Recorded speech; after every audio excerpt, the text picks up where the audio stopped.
गिनाय फैदों आरो गोसोआव माने खाथि खालायावनो बिदिनो दावराव दावसि जागासिनो दं ओमफ्राय खमायनायनि अनगायैबो बारासो जादों नालाय। लोगोफोर बिदेशियाव खामानि मावना जाहैग्राफोरनि थाखाय थासारिया मोजां नङा।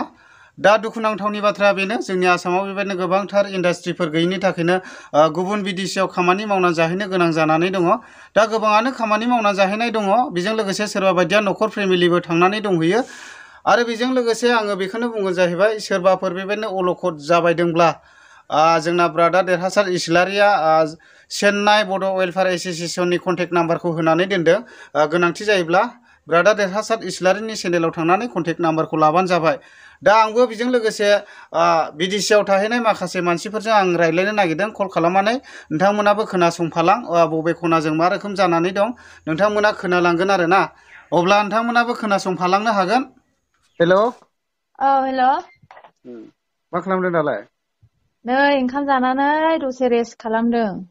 ओमफ्राय दा अबाव दङ? दा आङो माबायाव दङ, माइसुराव दङ। आदसा, ओमफ्राय मा रोखोम नोंसिनिथिंजायलाय जेनेबा? जोंनिथिंथ' एसेग्राब माने दा सम नांथ'वाखै, ओमफ्रायो होमब्लाबो माने गिनाय फैदों आरो गोसोआव माने खाथि खालायावनो बिदिनो दावराव दावसि जागासिनो दं ओमफ्राय खमायनायनि अनगायैबो बारासो जादों नालाय। ओमफ्रायो जोंबो एसे थानो माने गिलुं गिलुं मोनगासिनो दं आरो गोसोआवहाय। माने बारा गोजा नङा नालाय, ओमफ्राय जानांगौला ओरैबो जाफैबायोब्ला। बायराथ' न'फोराव थांनो थाखायबो गारि मथराव गाखोनोनो गिथावथावसो जादों।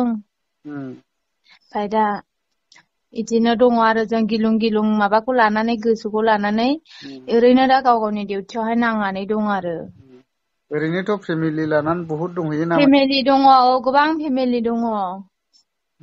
ओमफ्राय दा बे फेमिलिफोराबो माखासे गोबां मानसियानो गासिबो गिनानै दंजोबखायो आरो।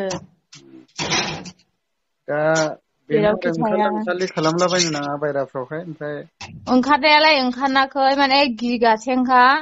ओमफ्राय खुनु लकेल मानसिफोरजों एसे खाथोर बाथोर खालायिआनो मोजां जोंनि थाखाय बिदि साननाय फैदों आरो। माने दसेनि मोजांनि थाखाय मोजाङा मोजांबाय थायाना। बे बोथोर गरमखौ लानानैहाय। दा गोजोननाय थाबाय, जेखिया जा सेफ साइड थाब्लानो जाबाय आरो ना। औ, जोंबो बिदिनो थागासिनो दं आरो, माने उन्दुनो जानो सुखुवा माने खाथियावखायनो। ओमफ्राय आदा नोंसिनिथिंजाय दावराव दावसिफ्रा मा रोखोम जानानै दं दा? जोंनिथिं दावराव दावसिया जाथ'वाखै, अब्लाबो मोजाङै मोजां थानांगौ जाहैबाय। ओरैजाय बेंगालर जायगायावबो मोजाङै थानांगौ। तामिलनाडुआवल' जादों होननानै रावबो ओरैनो फ्रि थालाबायनो नाङा। मोनाफ्राव लोंला जाला खालामनानै मोना गुना थालाबायनो नाङा। आं बेखौनो खावलायहरनाय जायो जे जोंनि बेंगालरनिफ्राय बेखौनो बुंहरनाय जायो जे मोना गुना जेराव बेरायलाबायनो मोना, थाब थाब फैनांगौ। आरो माब्लाबाबो बिसोरजों नांलायनाय खमलायनायखौ दा खालाम। बिसोरो एसे दाय मोनबानो माबा खालामनो नागिरो। बेखायनो रायजो राजाफोरखौ जा बेंगालराव थानाय सब परदेशिखौनो आं बुंहरखानाय जाबाय। बेंगालरावनो होन, आन्ध्रायानो होन, केरेलायानो होन, तामिलनाडुथ' दा जाबाय। थेवब्लाबो तामिलनाडुआव जानाय हिसाबै दा तामिलनाडुनिफ्राय जायहा बाहाय बेंगालराव खारबोदों बा फैगोन, बेहाय एसे सुख सान्थि होननानै। थेवब्लाबो फैबा फैबाय, फैनानै मोजां गाज्रि मोजाङै थाफैनांगोन। मोजाङै थाफैयाबा खिन्थु बेहायबो बिदिनो जानो हागौ। बेखायनो रायजो राजा नोंथांमोनखौ आं परदेशियाव थाग्राफोरखौ बेखौनो खावलायहरनाय जायो जे मोजाङै मोजाङै थाबानो सुख सान्थिया थागोन। नङाबा बेबायदि बिराद देन्जार नुदों भिडिअ फेसबुकफ्राव नुदों, बुथारलाबायनाय, हाखावलाबायनाय, बासावबो हमनानै बुथारनाय मानाय गासिबो नुजोबदों।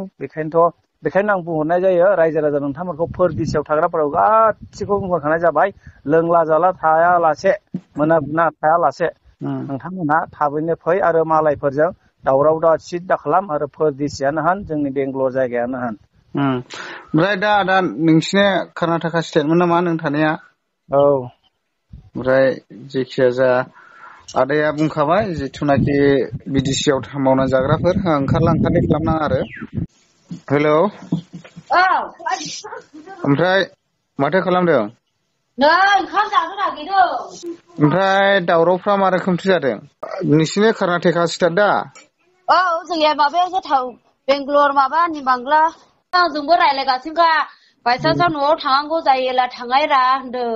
मा बायसान्सआव ओरैबो दावराव दावसि थानो मोना नालाय न'आव थाङा इदि होनदों आरो औ फैयोलाबो मालिकखौहाय माबाफोरसिम दोनहोबो इदि होननानै बुंखादों हगारा मालिकआनो हगारखायाखै जोंबो दाखालहाय बोराय बुरै बेथन बारायिनि दस्रायाव मावहैनायसो होना थांदोंमोन ओमफ्राय मालिकआ हगाराखै गोदान सोदान बेलेगाव दा थांलाबाय ओमफ्राय बोथोराबो दाथ' गरम नालाय औ औ ओमफ्राय औ फेमिलि मावनानै जाहैनायनि औ औ दा ओंखायनो साननो गोनां जांदों दा ज' जाजाय ओंखायनो मोना गुना ओंखारलाबायालानो जाबाय आरोखि मोजाङैनो था ओमफ्राय मालिकफोरजों माबा लानानै बोथोरखौबो एसे सालिजारि खालामनानैहाय औ औ सेफ थालानो जाबाय आरो औ औ औ मारै दं बिदिनोसै लोमजानासो दं आं आदसा जेबोलाय प्रब्लेम गैथ'वा दा नोंसोर थानायाव सिमाङावथ' जेबो बिदि खबर मोनथ'वाखै तामिलनाडुनिसो मोनगासिनो खुनु गद गैया बिदिसो लोंनोबो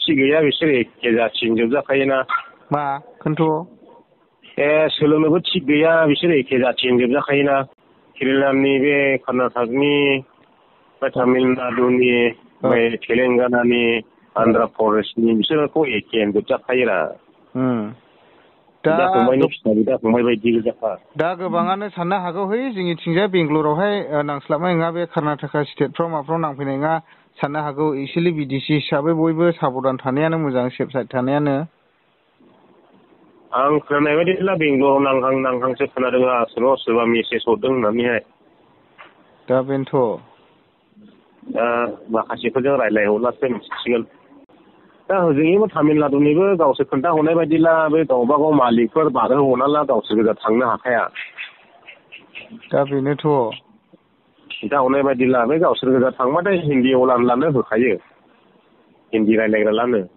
दा बेखायनोथ' दा बहुद साननो गोनां जाबायना मोजाङै मोजां माबानो फैनो हालाथ' अजाले जेनेबा दा बेबायदि दावराव जादावबायना मोनसे बिहारनि निउसाव नुदोंमोन आङो औ माने मोनसे प्रब्लेमा जाहैबाय हिन्दी रायज्लायनायनि आदसा ओमफ्राय गुबुन मोनसे प्रब्लेमा जाहैबाय गावसिनि खामानिखौ सेनानै मावफैनायनि गुबुननि मानसिखौ मावहोआ आरोखि गावसोरनो मावो मालिकफ्रा वार्निं होनानै दोनदों होननानै खोनादों खोन्थाहरदों दहायहाय आङो ओंखारलाबायनो नाङा दा दावरावा बारा जायोब्ला जों बारहोगोन होननानै बुंदोंनो लामायानो मोनसेल'खारा बे दावराव जामारथारब्लाबो बे मालिकफोर गावबागाव मालिकफोर गारिजों बर्डार बारहोहरनाला बे खामानि मावग्राफ्रा फैनो हाखाया हारसिं थांबालाय होसोखायो हनै हिन्दी अला होनब्लानो मास माइनि होसोरलाबायनायखौ नुवाखै दा नों जेनेबा बिदिसिआव थाग्राफोरखौ मा बुंहरनो गोसो दे आंनियाथ' बिदिनो जायफ्रानाखि तामिलनाडुनि सिङाव दङ खामानि मावनानै जायो बिथांमोना गावबागाव मालिकजों एसे खबर लाबाय थानाया कन्टेक्ट दोनबाय थानाया मोजां जागोन आरो ओमफ्राय बाहेराफ्राव ओंखारलाबायनो नाङा बा डाइरेक्ट माबा मोनसे जाथारमानोला ओंखारनांगौ जायोब्ला मालिकनि अनगा गाव हारसिं दाफैथों आरो दा ओंखारथों नांगौला मालिकखौ बर्डार बारहोहरनो थोन गावनि गारिजोंनो बेनो आरो आंनिफ्राय औ दा गोजोननाय थाबाय ब्रादार नोंनिसिमबो नोंबो एसे सेफ साइड थादो औ दे जागोन आं खबर लागासिनो दंखायो औ दे